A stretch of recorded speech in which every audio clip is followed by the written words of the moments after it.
पिछली क्लास में हमने लास्ट में ये पढ़ा था कि जिस तरह से कैपेसिटर के अंदर इलेक्ट्रिक फील्ड के अंदर एक एनर्जी स्टोर होती है Q²/2C या हाफ CV², ऐसे ही इंडक्टर के अंदर भी एक मैग्नेटिक फील्ड होता है। करंट फ्लो करेगा तो मैग्नेटिक फील्ड आएगा और वहां एनर्जी स्टोर होती है हाफ LI²। और जैसे यहाँ energy density, energy per unit volume का फॉर्मूला होता है हाफ एप्सिलॉन E², ऐसे यहाँ फॉर्मूला होता है B²/2μ0। अच्छा, ये कहाँ है? मैंने कहा था कि आप एक बार बुक में देखना, एग्जाम्पल 10 है पेज नंबर 224 पे।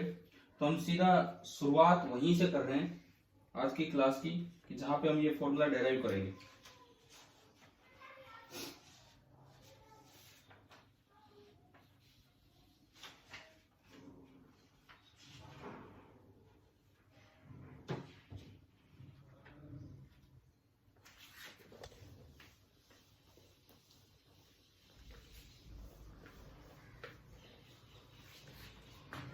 तो हमारा आज का पहला टॉपिक रहेगा कि energy stored in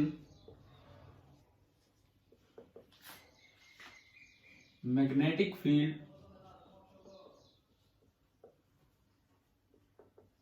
inside an inductor.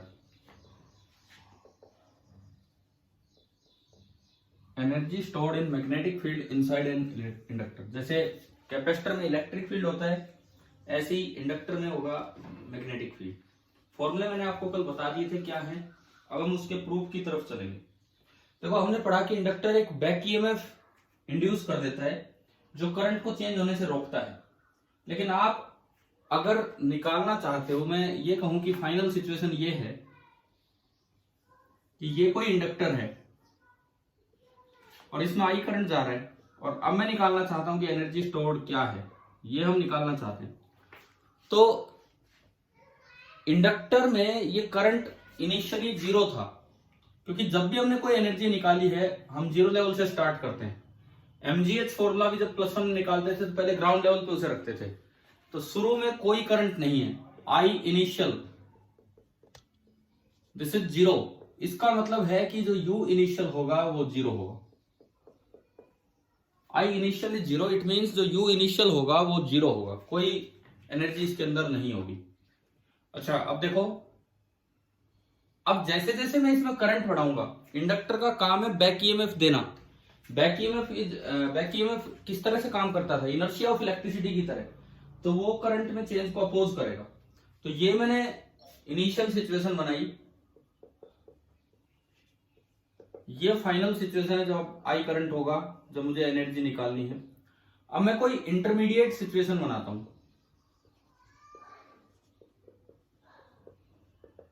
कोई भी इंटरमीडिएट सिचुएशन,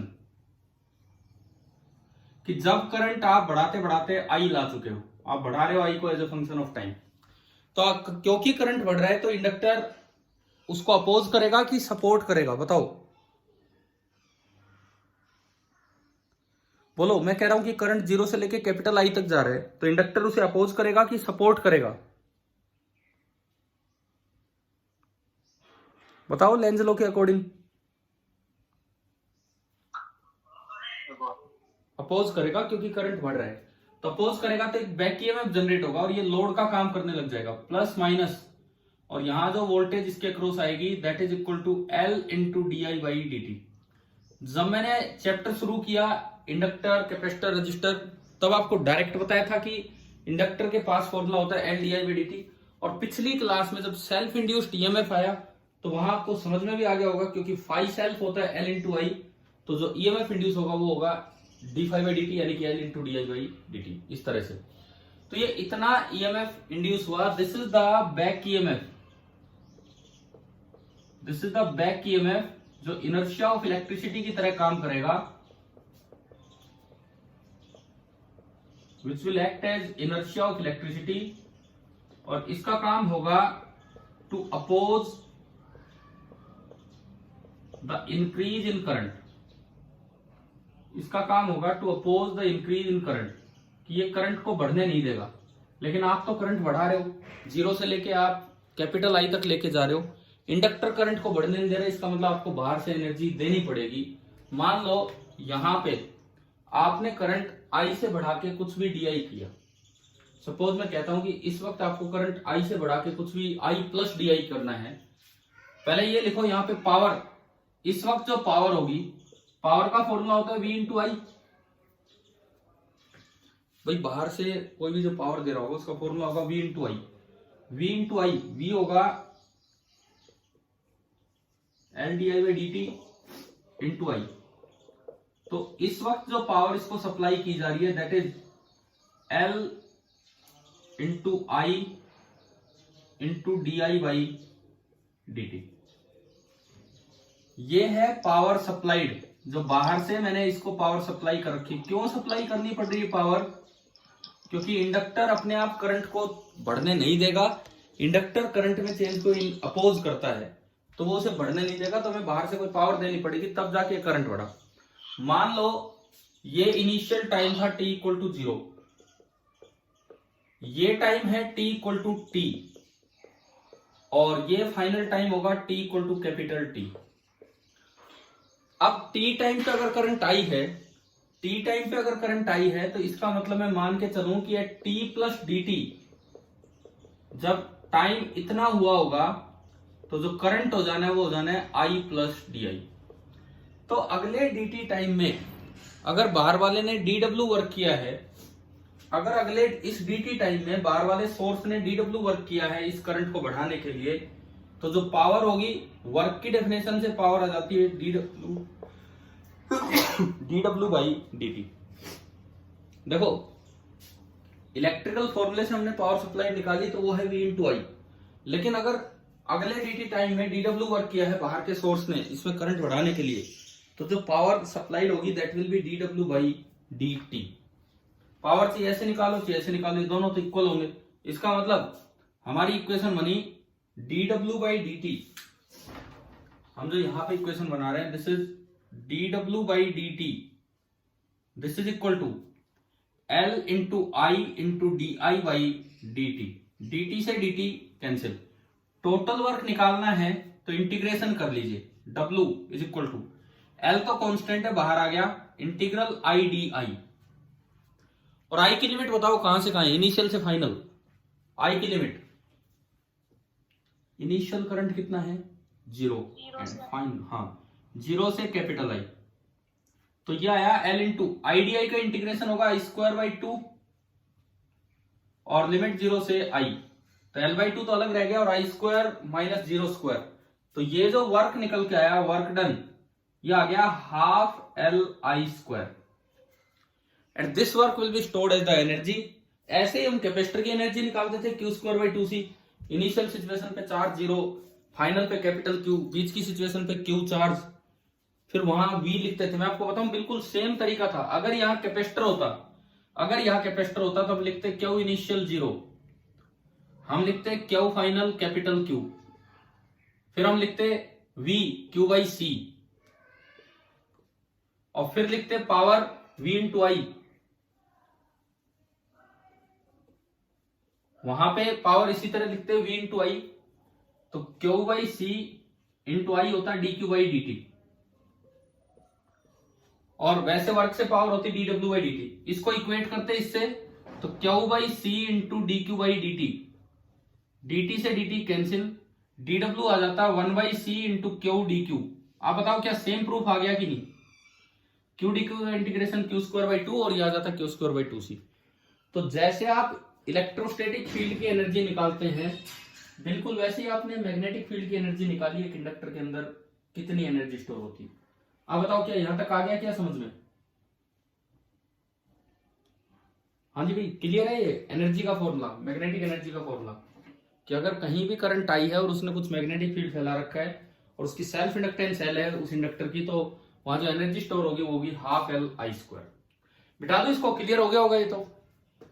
यस सर। ठीक है, अब देखो, अब मैं एनर्जी डेंसिटी की तरफ चलता हूं। वो हम प्रूव नहीं करेंगे, वो वेरीफाई करेंगे, वो फॉर्मूला हम वेरीफाई करेंगे। जैसे इलेक्ट्रिक फील्ड, मान लो ये कोई कैपेसिटर की दो प्लेट्स हैं, इनके बीच का सेपरेशन है D और प्लेट का एरिया है A, और यहां एक इलेक्ट्रिक फील्ड है E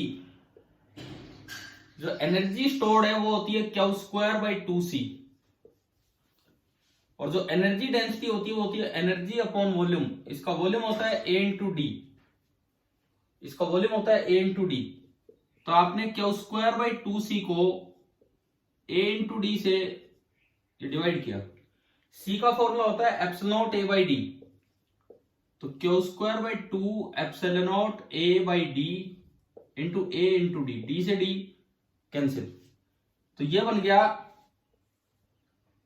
Q square by 2 epsilon naught A square.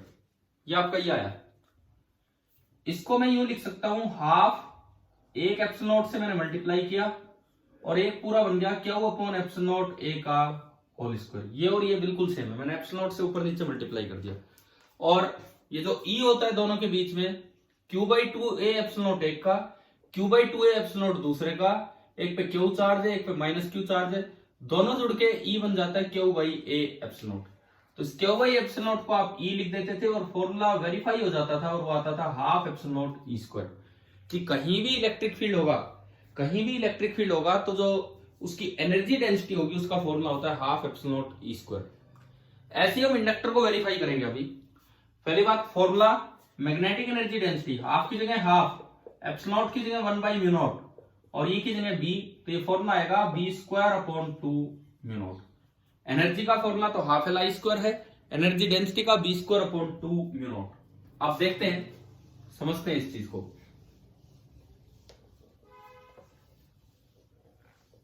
वैसे अब तो इतने दिन हो गए, ये आदत होगी ऑनलाइन पढ़ने की।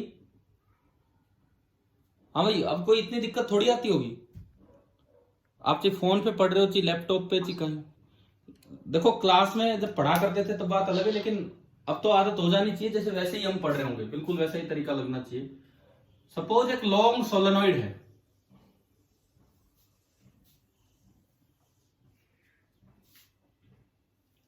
इसकी लेंथ है L और इसका एरिया ऑफ क्रॉस सेक्शन है A। This is a long solenoid. अब लॉन्ग सोलेनॉइड के अंदर अगर कोई करंट आई जा रहा है तो इसके अंदर एक B होता है, और क्योंकि लॉन्ग सोलेनॉइड बोल दिया तो B का फॉर्मूला होगा mu naught into number of turns per unit length into I। अच्छा, साथ ही साथ जो इसका सेल्फ इंडक्टेंस होता है उसका फॉर्मूला हमने पढ़ा है self inductance per unit volume, कल शाम को भी रिवाइज किया था, mu naught into N square, तो इंटू वॉल्यूम करेंगे तो A इंटू L। क्लियर है? अच्छा, कल शाम वाली बात से मैं आपको एक और चीज बताता हूं। क्वेश्चंस में, न्यूमेरिकल्स में कभी ये नहीं पूछते हैं इस तरह से कि टाइट कपलिंग है कि लूज कपलिंग है। कपलिंग कोफिशिएंट पूछ सकते हैं के कितना है, ये वर्ड न्यूमेरिकल्स में यूज नहीं करते हैं ऑब्जेक्टिव क्वेश्चंस में, एमसीक्यूज में, कि टाइट कपलिंग है कि लूज कपलिंग। कारण ये है कि जैसे परफेक्ट कपलिंग को भी टाइट कपलिंग बोलते हैं। परफेक्ट कपलिंग मतलब जब K1 हो। हमने पढ़ा था, मैं बीच में एक पॉइंट बता रहा हूं आपको फॉर ऑब्जेक्टिव क्वेश्चंस। हमने पढ़ा कि K 1 से लेके और 0 तक होता है। K इक्वल टू 1 मतलब परफेक्ट कपलिंग, जिसे हम टाइट कपलिंग भी बोलते हैं। K इक्वल टू 0 मतलब कोई कपलिंग ही नहीं है, और 0 से 1 के बीच में मतलब कपलिंग है पर पूरी तरह से कपलिंग नहीं है। लेकिन टाइट और लूज वर्ड थोड़े से कंट्रोवर्शियल है। मतलब कई जैसे ऐसे मानते हैं कि भाई आधे तक तो मान लो लूज, 0 से 0.5 तक आए तो बोल दो लूज कपलिंग, और 0.5 से 1 तक आए तो बोल दो टाइट कपलिंग। कई कहते हैं कि K बराबर 1 पे बोलो टाइट कपलिंग, बाकी सारे लूज कपलिंग है। अब K बराबर 1 तो करना ही बड़ा मुश्किल हो जाता है। इवन हमने जब वो कल A1 A2 दो एरिया बराबर किए थे, दो सोलेनॉइड के, तब भी आपको ध्यान हो तो नियरली ही 1 आ रहा था वो, A2 by A1 nearly less than equal to 1, इस तरह का था। तो ऐसे वर्ड्स ऑब्जेक्टिव क्वेश्चंस में, एमसीक्यूज में नहीं मिलते हैं ऑप्शन में कि टाइट कपलिंग है कि लूज कपलिंग है, क्योंकि उसमें कंफ्यूजन हो जाएगा। अब मान लो K सोल्व होके आ गया 0.6, अब कोई तो माने कि 0.5 तक लूज, उसके आगे टाइट है, कोई मान रहा है कि 1 पे टाइट है, तो इसलिए उसको अवॉइड करना। बाकी K कैसे निकालते हैं ये मैंने आपको समझा दिया। चलो अभी ये पार्ट अपना आगे बढ़ाते हैं। अब देखो, हम वेरीफाई कर रहे हैं कि मैग्नेटिक एनर्जी डेंसिटी का क्या फॉर्मूला होगा। सबसे पहले आपने एनर्जी लिखी, total energy half L I square. L की वैल्यू पुट की, हाफ इंटू L, L आपका है mu not N square A into L और इंटू आई स्क्वायर। अब ए इंटू एल तो पूरा वॉल्यूम है, उसको अलग कर लो। इसके अलावा हाफ, एक म्यू से मैंने नीचे मल्टीप्लाई किया तो एक म्यू से ऊपर, तो बन गया mu square N square I square, और इसके अलावा बचता है ए इंटू एल। अब ये mu square N square I square, ये इसका स्क्वायर दिख रहा है आपको?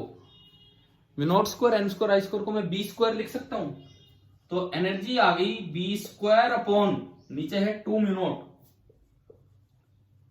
और इनटू वॉल्यूम, और एनर्जी पर यूनिट वॉल्यूम में होगी एनर्जी डेंसिटी, तो उसका फॉर्मूला हमारे पास आ गया B square upon 2 mu.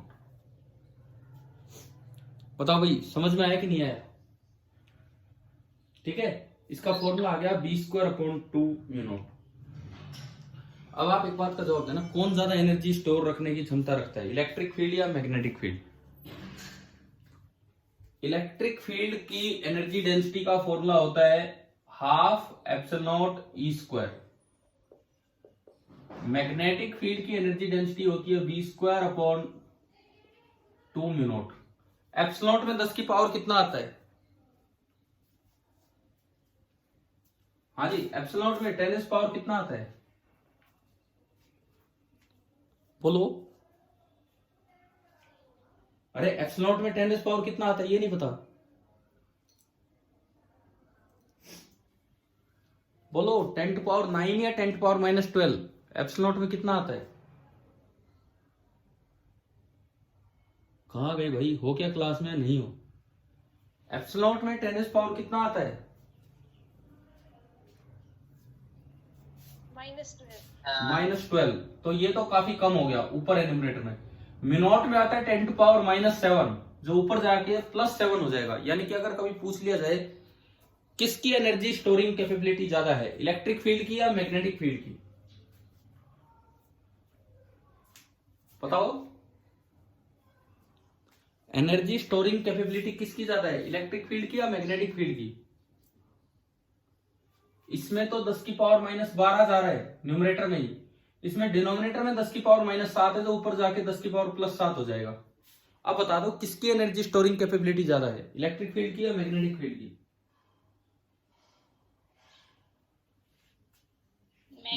Magnetic field की। क्लियर, याद रखना ऐसी बातें। तो हमने एनर्जी और एनर्जी डेंसिटी के फॉर्मूले भी अपने देख लिए। अगर आपने कल एग्जांपल वो 10th पढ़ा हो तो शायद उसमें ये चीजें मिली भी हो आपको, मैंने जो बताया था कल शाम को लास्ट में। अब देखो, अच्छा एक तो ये बताओ, क्या मैंने सीरीज और पैरेलल कॉम्बिनेशन ऑफ इंडक्टर पढ़ा दिया शुरू में जब चैप्टर स्टार्ट हुआ था तब?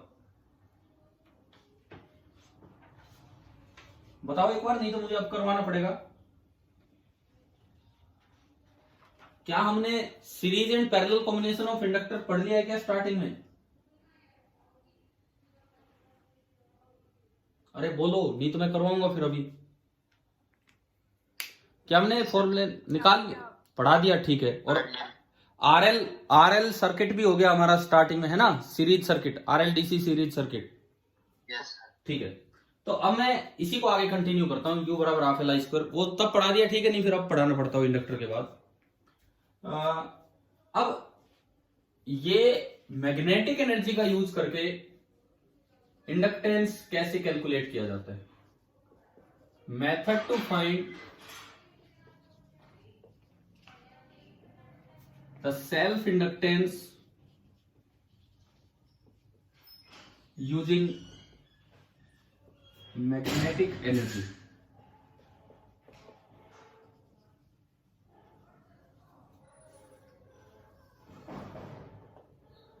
वैसे तो सेल्फ इंडक्टेंस निकालने का तरीका ये होता है कि उसमें करंट भेजो, उसी अरेंजमेंट में करंट भेजो, करंट भेज के बी लिख के उसमें से ही फ्लक्स लिखो, और लास्ट में फ्लक्स को आई से डिवाइड कर दो, है ना भाई? याद है ना ये सभी को, सेल्फ इंडक्टेंस जैसे हम निकालते थे।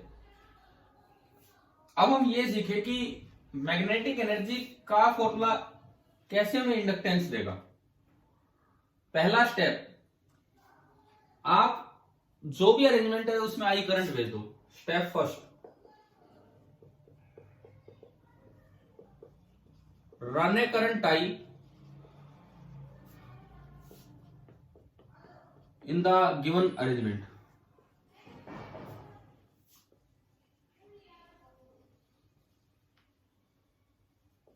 जो भी करंट दे रखा, जो भी अरेंजमेंट दे रखा है उसमें आपको आई करंट भेज लेना है। उसके बाद क्या करना होगा, step second, run a current I and write the expression for B. और उस बी में हो सकता है कि स्पेशल वेरिएशन हो, it may have special variation, अक्सर ऐसा मिलता है। उसके बाद स्टेप सेकंड, किसी भी एक जगह जाके बी लिखो और उसकी एनर्जी लिख दो। किसी भी एक जगह जाके बी लिखो और उसकी एनर्जी डेंसिटी लिख दो। एनर्जी डेंसिटी का क्या फॉर्मूला होगा, B square upon 2 mu naught. इस एनर्जी डेंसिटी को आप लिख लो कि अगले थोड़े से वॉल्यूम में, डीवी वॉल्यूम में जो एनर्जी स्टोर है वो होगी B square upon 2 mu naught. तो यहां से आप डी यू निकाल के B square upon 2 mu naught into volume और इंटीग्रेट करके यू निकाल लो। 1/2 म्यू नॉट तो कांस्टेंट है और integral B square D V. And step third, compare the expression of U. जो भी u निकल के आए, compare the expression for u with half L I square. Get the value of i, ना i तो कटना है, get the value of l, और ये जो आएगा this will be independent of i। तो भाई ये बताओ, कुछ सवालों में सेल्फ इंडक्टेंस वैसे निकालना मुश्किल हो जाता है, तो ये भी एक तरीका है जहां पे सेल्फ इंडक्टेंस इस तरह से निकाला जा सकता है। देखो, अगर एक पाथ लीनियर पाथ हो, वहां पुराना मेथड बहुत है, लीनियर पाथ हो, जैसे एक सोलेनोइड था, सोलेनोइड में एक लीनियर पाथ है, बस एक लाइन के अलोंग गोल गोल उसमें करंट घूमता रहता है, किसी सरफेस या वॉल्यूम में नहीं फैला हुआ है। तो आप एक चीज दिमाग में रखो, जहां लीनियर पाथ होगा, एक सिंगल वायर के अलोंग करंट जा रहा है, वो वायर मुड़ी हुई हो, तो पिछला मेथड आसान है। आप पहले आई उसमें भेजो, उसकी वजह से फ्लक्स लिखो, फ्लक्स लिख के फाई बराबर एल आई कर दो, और आई हो जाएगा, एल हो जाएगा फाई बाई आई। लेकिन जहां पे करंट फैला हुआ हो सरफेस पे या वॉल्यूम में, जहां पे करंट फैला हुआ हो सरफेस पे या वॉल्यूम में, तो वहां फ्लक्स लिखना थोड़ा मुश्किल हो जाता है। तो आप इस मेथड का यूज करके एल निकाल सकते हैं। एक बार फिर से मेरी बात सुनो, ये समझ में तो तब आएगा जब इसे अभी अप्लाई करेंगे। अगर लीनियर पाथ है, जैसे सिंपल सोलेनोइड हमने किया, वहां पे वो पहला मेथड ही बहुत है एल निकालने के लिए। आप करंट भेजिए, उसकी वजह से उस खुद में से ही फ्लक्स निकाल लो, एंड लास्ट में फाई बाई आई कर दो, एल हो जाएगा। लेकिन अगर करंट फैला हुआ है सरफेस या वॉल्यूम में, वहां फ्लक्स लिखना मुश्किल हो जाता है, तो वहां आप इस तरीके से जाइए, उस करंट की वजह से आप बी लिख लो, बी की वजह से एनर्जी डेंसिटी लिख लो, और उस एनर्जी डेंसिटी से टोटल एनर्जी स्टोर निकाल लो, ये जो तरीका मैंने अभी बताया, और फिर उसको हाफ एल आई स्क्वायर से इक्वेट करो, तो आई स्क्वायर से आई स्क्वायर कट जाएगा। चलो एक सवाल लेते हैं। क्या 3 स्टेप दिमाग में रखना है कि भाई क्या करने हैं क्या नहीं। एक सवाल लेते हैं इसको समझने के लिए।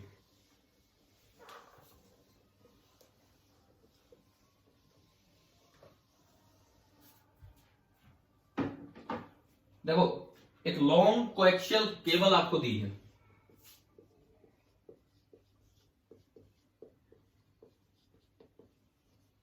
एक long coaxial cable. Coaxial cable आप समझते हो कि उसमें इस तरह का अरेंजमेंट है, एक ये पार्ट है, इनर पार्ट, और एक आउटर पार्ट है।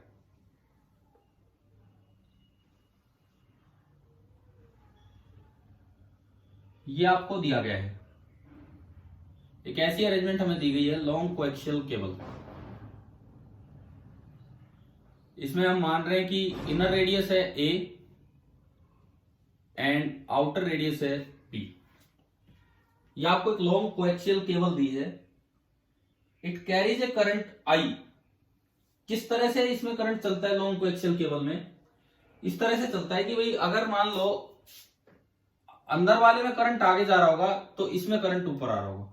लॉन्ग कोएक्सियल केबल है, इसके अंदर आप ये मान के चलो कि ये दो कंडक्टर्स हैं, दो सिलेंडर्स हैं, और अंदर वाले में अगर करंट सीधा जा रहा है तो बाहर वाले में ऊपर से निकल के आ रहा होगा, इस तरह से होगा। ये दो होलो सिलेंडर्स हैं, अगर इसमें यूं करंट गया है तो बाहर वाले में यूं करंट आ रहा होगा। इस तरह का ये अरेंजमेंट होता है। क्या ये अरेंजमेंट आ गया समझ में? क्या है, किस तरह से इसमें करंट फ्लो करेगा। अगर अंदर करंट यूं गया तो बाहर वाले में यूं आ गया। ये लॉन्ग कोएक्सियल केबल है। अच्छा, अब इसमें यूं बोला है आपको इसकी इंडक्टेंस पर यूनिट लेंथ निकालनी है केबल की। ये करंट इस तरह से फ्लो करेगा और ये बैक आएगा यहां से। Find inductance per unit length, ये सवाल आ गया। अब ये बताओ इसमें करंट एक लाइन के अलोंग है या सरफेस पे फैला हुआ है? हम ये बोलिए, करंट एक लाइन के अलोंग है या सरफेस पे फैला हुआ है?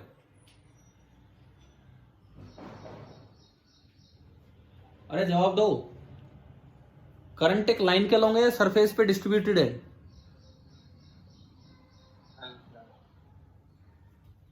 सुनो, पहले तो थोड़ा सा अटेंटिव रहो, बोलते रहो, ऐसे नहीं चुपचाप क्लास में फिर क्या मजा। मैं तो म्यूट करवा के पढ़वा लूंगा आपको। मैं पूछ रहा हूं, उसका जवाब दो। क्या एक लाइन पे करंट है, सरफेस पे फैला हुआ है? गर्वित लाइन पे नहीं है, ये एक सिंगल वायर नहीं है, सरफेस पे है, क्योंकि ये एक सिलेंड्रिकल पोर्शन है, तो सिलेंडर की पूरी सरफेस है। एक चीज दिमाग में रखो, जहां लाइन पे करंट हो वहां पहले मेथड से एल निकालना आसान है, फाई लिखा और फाई बाई आई किया, एल आ गया।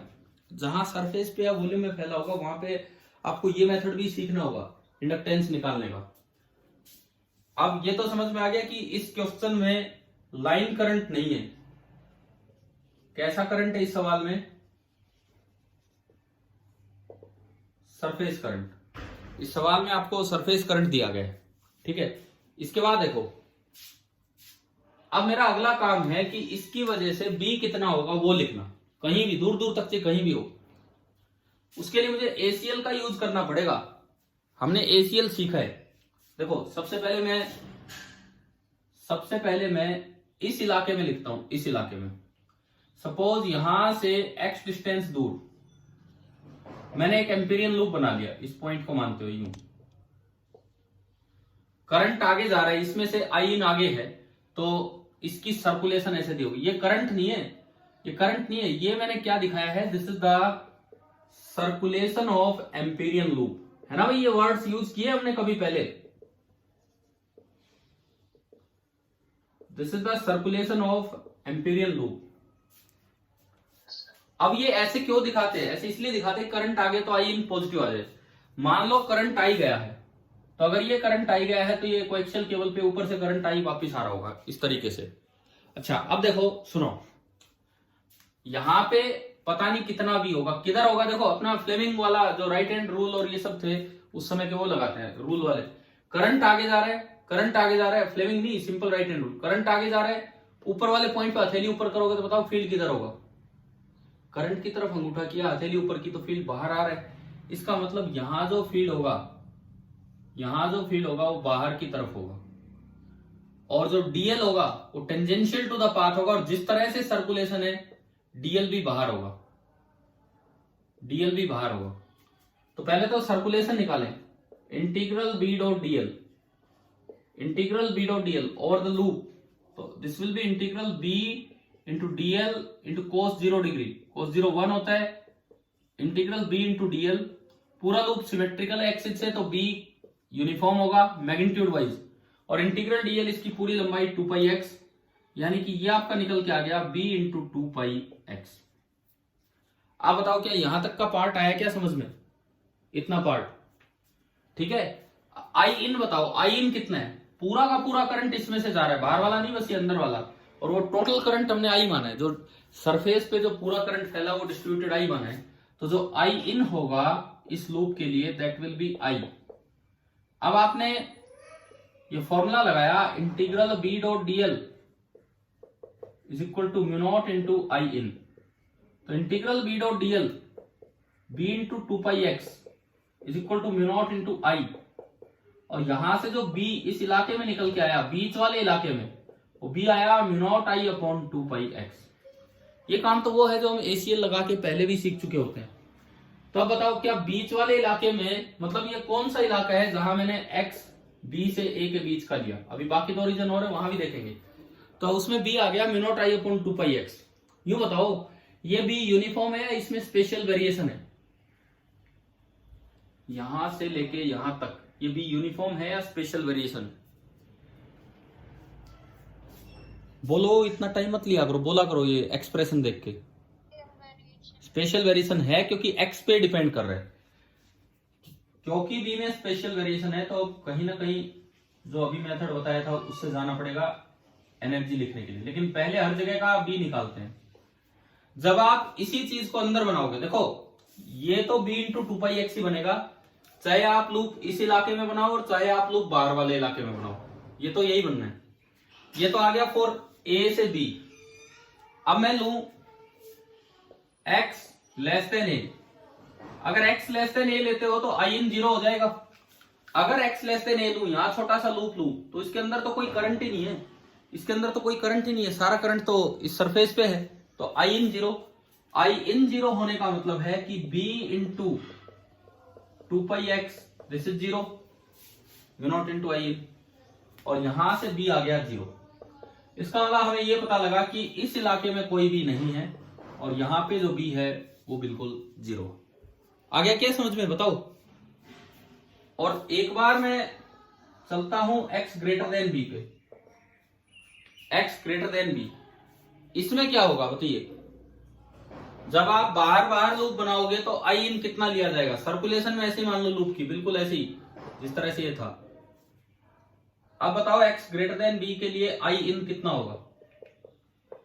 आई करंट तो आगे जा रहा है तो ये तो पॉजिटिव होगा, लेकिन वही आई करंट लूप के अंदर पीछे भी आ रहा है, तो एक आई पॉजिटिव होगा और एक आई नेगेटिव होगा, तो ये भी जीरो। आपने टोरॉइड वाला प्रूफ किया है ना कभी एसीएल से, टोरॉइड वाला प्रूफ, तो उसमें भी ऐसी तीन बातें होती हैं।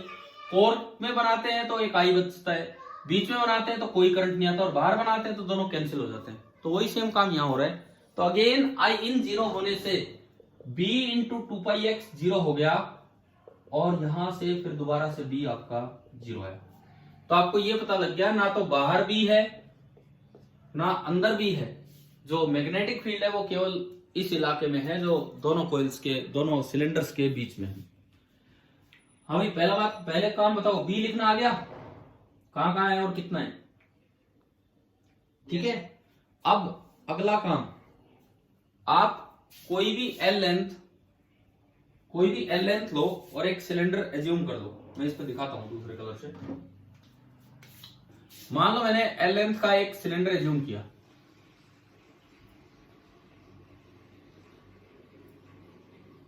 क्योंकि ये तो लॉन्ग है तो मैं किसी भी एल लेंथ का एक्स रेडियस का और एल लेंथ का एक सिलेंडर एज्यूम कर रहा हूं। ये लेंथ मैंने इसकी मान ली l और रेडियस x। अच्छा, x डिस्टेंस दूर आप जाओगे तो जो b होगा हमारे पास है, वहां जो b होगा इस इलाके में जो b होगा, that b this will be equal to, ये जो लिखा हुआ है कितना लिखा हुआ है, mu naught I upon two pi x. ठीक है, b आ गया, यहां भी आ गया, तो यहां एनर्जी डेंसिटी भी आ गई, क्योंकि और तो कोई एनर्जी है ही नहीं, ना अंदर है ना बाहर है, तो बीच में एनर्जी डेंसिटी भी लिख दी हमने। एनर्जी डेंसिटी का फॉर्मूला आज ही हमने देखा, कल शाम को भी देखा था, B square upon two mu naught. तो हमने क्या किया, B square upon two mu naught कर दिया यहाँ पे।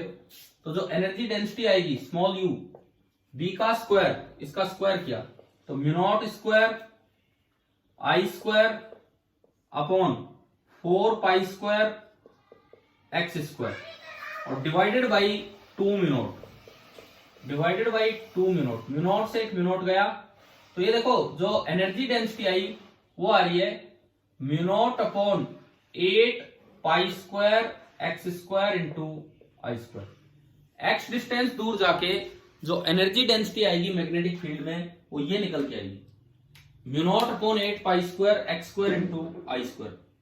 आप बताओ क्या यहां तक समझ में आ गया ये स्टेप? ठीक है, इससे अगला स्टेप क्या बताया था मैंने? अभी जो 1 2 3 3 स्टेप बताए थे, ये बताया था कि आप थोड़ा सा और आगे बढ़ो। dx एक एलिमेंट मानो, मान लो मैं थोड़ा सा और आगे गया, इस सिलेंडर को दोनों साइड थोड़ा सा और आगे बढ़ा दिया, क्योंकि dv तो तभी लिखा जाएगा जब एक एलिमेंट आप मानोगे। तो ये जो बाहर बाहर का पार्ट बनेगा, ये जो पार्ट बनेगा, ये क्या बना, इसका वॉल्यूम कितना होगा ये बताओ। दिस इज ए सिलेंडर, ये एक सिलेंडर है जिसकी लेंथ है L,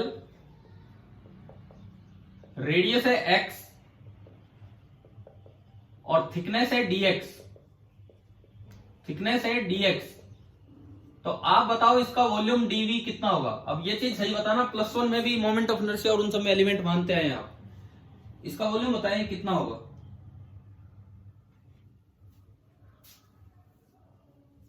ये जो रेड कलर वाला सिलेंडर बना है, इसका वॉल्यूम कितना होगा?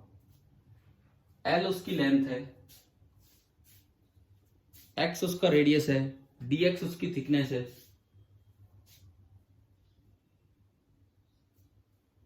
हाँ जी बताओ। अच्छा चलो मैं बताता हूं कैसे हम करते थे इसको। अगर x इसकी लेंथ है तो ये रेडियस है, तो ये लेंथ बताओ, ये अंदर अंदर वाला गोला कितनी लंबाई का है? अगर x रेडियस है तो ये गोला कितनी लंबाई का है? ये वाला 2πx। मैं अगर इसको काट के सीधा कर दूं तो एक फ्लैट प्लेट बनेगी, एक फ्लैट प्लेट बनेगी जिसकी एक लंबाई L होगी, एक लंबाई 2πx होगी और थिकनेस dx होगी। एक ऐसा क्यूबॉइड बन जाएगा काट के सीधा करने पे, जिसकी एक लेंथ तो L होगी, एक लेंथ 2πx होगी और एक नीचे की तरफ थिकनेस होगी dx। एक क्यूबॉइड का फॉर्मूला वॉल्यूम का होता है length into breadth into height. तो अब बता दो कि इसका वॉल्यूम कितना होगा। एक लेंथ तो इसकी है L, एक लेंथ बनेगी 2πx और एक लेंथ बनेगी dx। हाँ जी भाई बोलिए, dv लिखना आ गया वॉल्यूम इस एलिमेंट का, रेड कलर वाले एलिमेंट का। यस। तो अब मैंने अभी थोड़ी देर पहले वो जो स्टेप्स बताए तो उनके अकॉर्डिंग चलिए। आप इस पार्ट में जो एनर्जी स्टोर है उसे बोल दीजिए du। तो मैं du अपॉन dv वॉल्यूम इसको लिख सकता हूं एनर्जी डेंसिटी। एनर्जी डेंसिटी का मतलब होता है energy stored per unit volume. अगर स्पेशल वेरिएशन होगा तो ऐसे लिखा जाता है। तो यहां से मैंने du निकाला, इस पार्ट की energy stored u into dv। और मैंने अभी जो स्टेप बताए थे आपको, उसमें कहा था इसको इंटीग्रेट करके u लिया और फिर हाफ एल आई स्क्वायर से इक्वेट करके l लिया। अच्छा देखो, आपने वैल्यूज पुट की पहले, d capital U is equal to small u कितना है x डिस्टेंस पे जाके, ये रहा स्मॉल u है μ0 upon 8 pi square x square into I square, ये आपका स्मॉल u है, इंटू dv। dv अभी लिखा हमने, कितना लिखा है ऊपर, l इंटू 2πx dx। एक पाई से एक पाई गया, 2 से 4। अब बताओ टोटल एनर्जी कितनी आएगी। अब यहां बताइए कि टोटल एनर्जी कितनी आएगी। मैंने दोनों साइड इंटीग्रेशन किया तो इंटीग्रल du u हो गया μ0 अपॉन 4 पाई, कॉन्स्टेंट बन के बाहर आया। और क्या क्या कांस्टेंट है उनको निकाल लो। आई कांस्टेंट है बाहर आ जाएगा, एल कांस्टेंट है बाहर आ जाएगा, केवल एक वेरिएबल है एक्स। अच्छा ये देखो, एक एक्स से एक एक्स की पावर गई तो 1/x बचा, तो अंदर बचा इंटीग्रल 1/x dx। और x की लिमिट है, आपको दिख रहा होगा क्योंकि फील्ड ए से बी तक है। ये बताओ ये स्टेप आया क्या यहां तक समझ में? हाँ जी क्लियर हो गया, बताओ यहां तक। Yes sir. तो अब बताओ 1/x का इंटीग्रेशन क्या होता है, 1/x का log x ln x।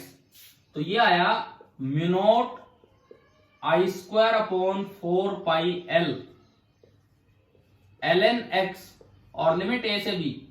अब जब पुट होगा तो ln b minus ln a, और ln b minus ln a को मैं लिख सकता हूं ln of b upon a, है ना। तो अल्टीमेटली मेरे पास क्या आया u का एक्सप्रेशन, वो देखते हैं। u comes out to be μ0 L upon 4 pi log मतलब बेस ई का b बाई ए, और इसके अलावा जो बचा वो आई स्क्वायर बचा, इसके अलावा जो बचा वो आई स्क्वायर बचा। इसको अब बताओ तीसरा स्टेप क्या होता था। एक बार आपने u लिख लिया तो थर्ड स्टेप क्या होता था l निकालने के लिए। बताओ u को किससे इक्वेट करना है, बोलो। अभी बताया था u को किससे इक्वेट करना है, टोटल एनर्जी जो आई है उसको। अरे जवाब दो यार, u की जगह में क्या लिखूं, हाफ एल आई स्क्वायर। अभी बताया था ना तीसरा स्टेप ये है कि उसकी जगह लिखना होगा हाफ एल आई स्क्वायर। ये थोड़े अच्छे लेवल के सवाल में काउंट होता है, क्योंकि इनमें इंडक्टेंस निकालने के लिए आपको पहले मैग्नेटोस्टैटिक्स पे जाना पड़ा है और वहां से आपने बी लिखा। अच्छा, इस सवाल को करने का ये बेनिफिट हुआ, मान लो इंडक्टेंस ना पूछे, बी पूछ लेता तो हमने बी निकालना भी तो सीख लिया।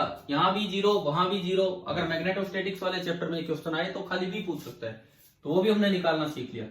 Mu naught L upon 4 pi log to the base E B by A और into I square. I square से आई स्क्वायर गया, एक हाफ से एक हाफ गया, तो ये आ गया L is equal to mu naught upon 4 pi L N of B by A और इनटू एल। अब सवाल में क्या पूछा था बताओ, मैंने स्टार्टिंग में क्या पूछा था आपसे,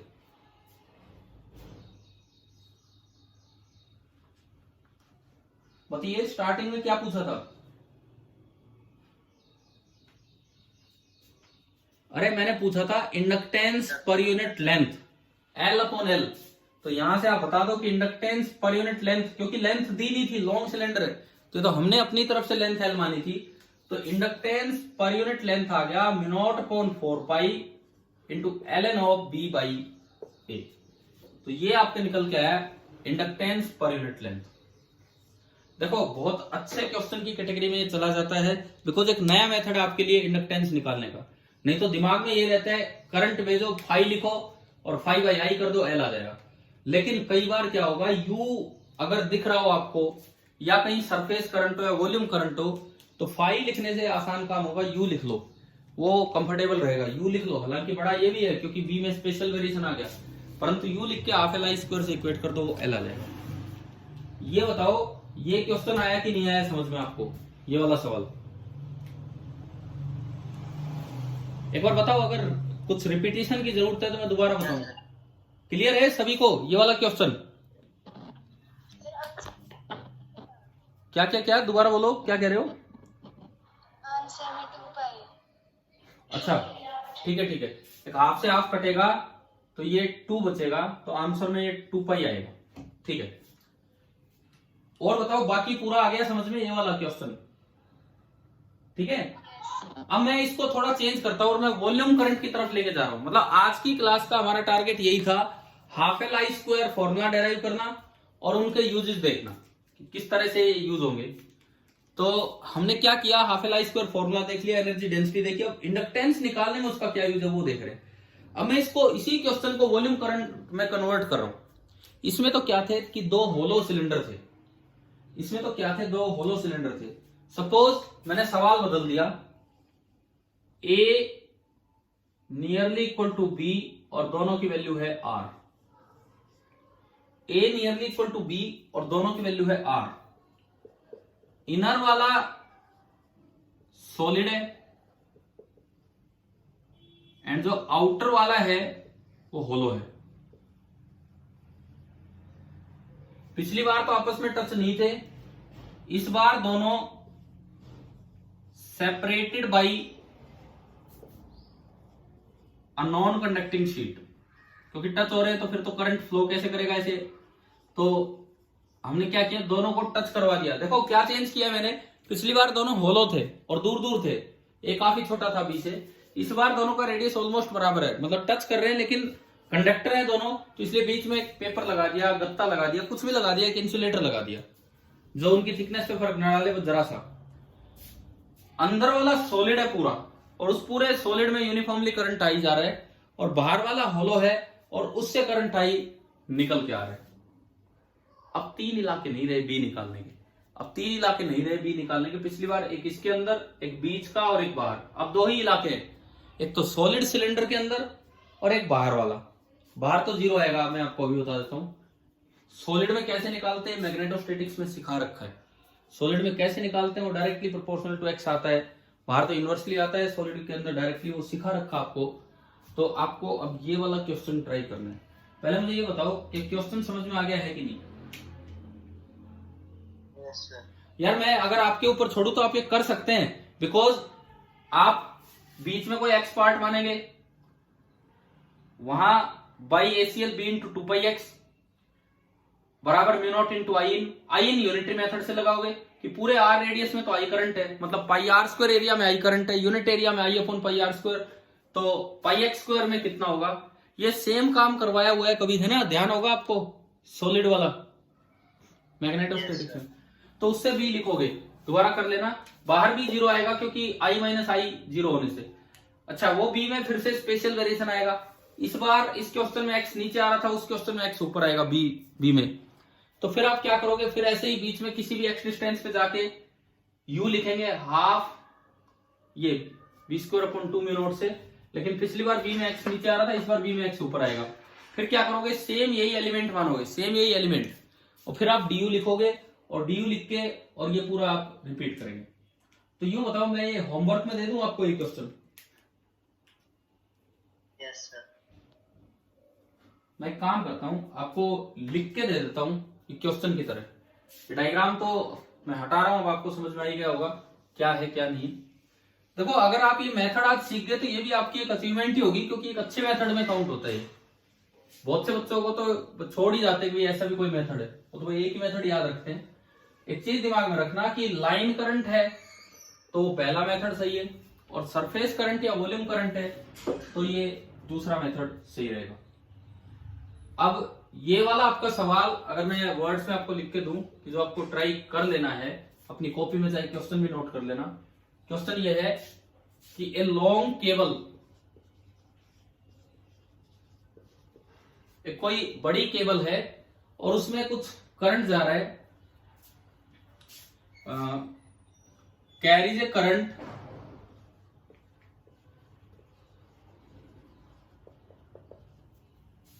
इन वन डायरेक्शन। एक बड़ी केबल है और उसमें करंट एक डायरेक्शन में जाने लग रहा है, लेकिन अब सॉलिड तो इसमें बताया नहीं, तो वो मैं यहां लिख देता हूं, uniformly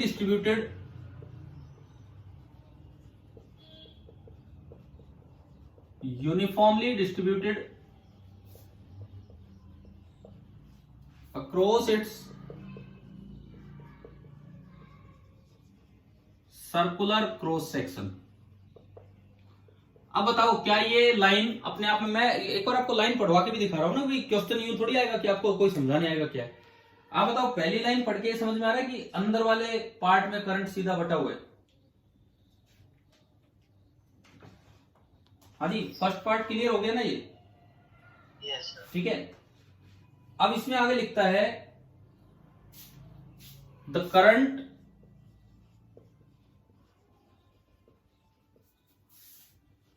returns along the surface.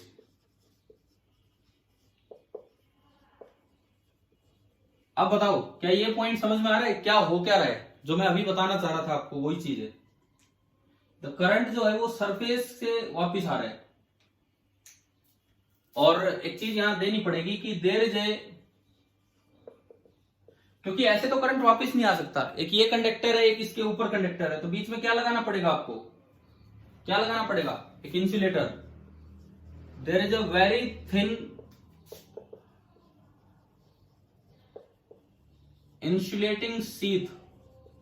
Sheath मतलब एक नॉन कंडक्टिंग शीट है कोई इस तरह की, separating both the currents.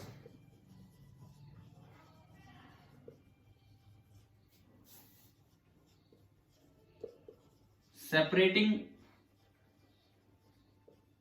Both the currents, ये दिया है। क्वेश्चन सेम है जो पिछली बार था। फाइंड सेल्फ इंडक्टेंस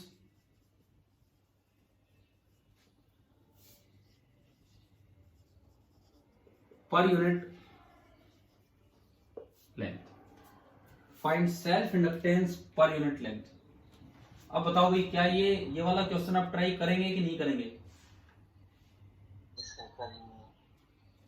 ठीक है, अब सुनो, मतलब आज की क्लास में कोई नया टॉपिक ये मैं नहीं करवा रहा हूं, ये आप करेंगे और इसका आंसर आप निकाल के लाएंगे। अच्छा ये बताओ, क्या मैंने इसमें कहीं भी रेडियस मेंशन किया है? जैसे पिछली बार ए और बी थे, एक बार क्वेश्चन पढ़ के बताओ कि इसमें रेडियस मेंशन किया है या नहीं? ना सर। तो इसका मतलब जो आपका आंसर आना चाहिए, आप रेडियस आर मान लेना, रेडियस आर मान लेना। इसका मतलब ये है कि जो आंसर आएगा that will be independent of R. क्योंकि पिछले सवाल में भी आप देखो रेशियो बन रहा था, ए बाई बी को रेशियो बन रहा था पिछले क्वेश्चन में भी, और अगर ए और बी दोनों आर है तो आर से आर कैंसिल हो जाएगा। तो यहां भी कुछ ऐसा होगा, जो भी होगा तो ये जो भी इसका आंसर आएगा वो रेडियस से इंडिपेंडेंट आना चाहिए। अच्छा भाई, अब ये बताओ, एक होमवर्क तो ये है, एक सवाल तो आप ये करेंगे आज। दूसरी बात, एक और पेज में आपको पढ़ने के लिए दे रहा हूं, जो हम अगली क्लास में कंटिन्यू करेंगे वो काम। देखो पेज नंबर 223, हालांकि बोल तो मैंने कल भी दिया था, एनसीईआरटी बुक पेज नंबर 223।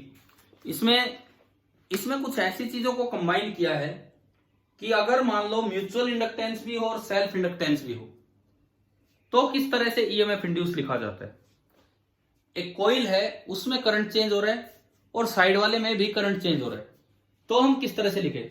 यहां पे म्यूचुअल इंडक्टेंस को तो इसने M12 से रिप्रेजेंट किया है, लेकिन जहां भी इसने M11 यूज किया बुक ने, M11 का क्या मतलब होगा बताओ?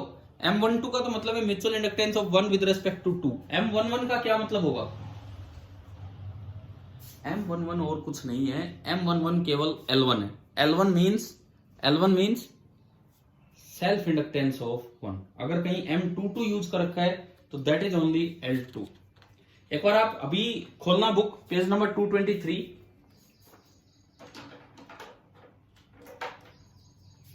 एक बार आप ये खोलिए, एनसीईआरटी पेज नंबर 223। बस हम अब क्लास को फिनिश करने वाले हैं, आप 2 मिनट ध्यान से सुने जो मैं बता रहा हूं। एक बार निकालो पेज नंबर 223।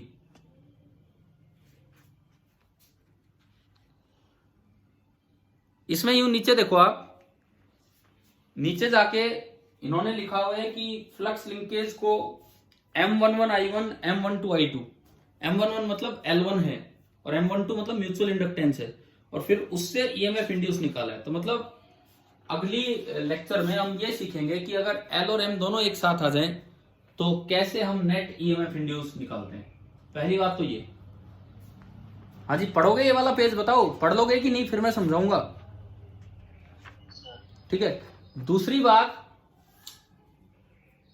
मैंने जस्ट अगर आपके पास टाइम हो पढ़ने का तो मैंने न्यूटन की बायोग्राफी आपको दी थी, देखा है आपके ग्रुप पे? Yes sir. तो अगर मन करे तो पढ़ लेना। मैं तो आज सुबह यार वैसे ही आंख खुल गई थी करीब 3 बजे के करीब, तो मैं बस एक बार, हालांकि ऐसा नहीं मैं 3 बजे उठ जाता हूँ या 3 बजे उठ गया था, जस्ट 1 घंटे के करीब मैं वो न्यूटन और इनके बारे में ये सब पढ़ने लगा, फिर मुझे दोबारा से नींद आ गई थी, मैं सो गया था। तो तभी मैंने आपको भी भेज दिया था, कोई मन करेगा किसी का कभी खाली टाइम में तो पढ़ने का तो पढ़ सकता है।